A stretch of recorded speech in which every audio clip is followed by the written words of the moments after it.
Hi, I'm Ken Marlowe, and I'm sitting in my dining room making this video clip because there's something pretty important I want you to know. But I have a question for you first. Does anybody out there need a cane? I've got a bunch of them that I no longer use, which is the story that led up to this video. In 2010, I took a fall backwards, unintentional, and landed on concrete, bashing my head, my back, my hips, and my pelvis. And since that time, I had been reliant upon this to get across great distances, such as my living room floor.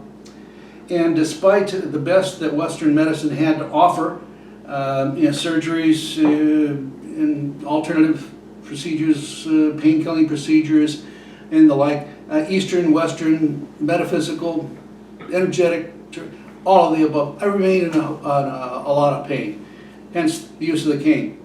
Well, my dear friends, John and Katerina Notariani wanted to introduce me to a friend of theirs that they had met in Hong Kong who had been trained there in the Yuen technique, and that's spelled Y-U-E-N, by Dr. Yuen himself.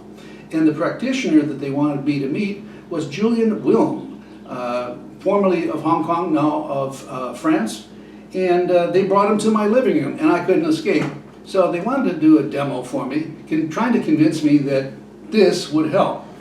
As I said, having exhausted all the other alternatives and still being in a terrible amount of pain, I wanted to be polite to them, so I said, yeah. And much to my surprise, about a half an hour later into the demonstration, I was as pain-free as I had been before the fall, and better than I had been in the course of my 50 years rather sad orthopedic history. And the deal is, I don't need this cane anymore, and I have a greater degree of mobility, and I'm pain-free to a greater degree than I have been in 50 years. So I just want people to know about the extent that we're going is that we're having trainings conducted in our homes to introduce this particular technique, the Yuen technique, conducted by Julien Wilm, in our home because we want other people to at least afford themselves the opportunity of having some phenomenal results. No guarantees, but as I said, it worked for me when there was nothing else did, and I just thought you should know about that. In the meantime, I got a bunch of canes. Anybody need one?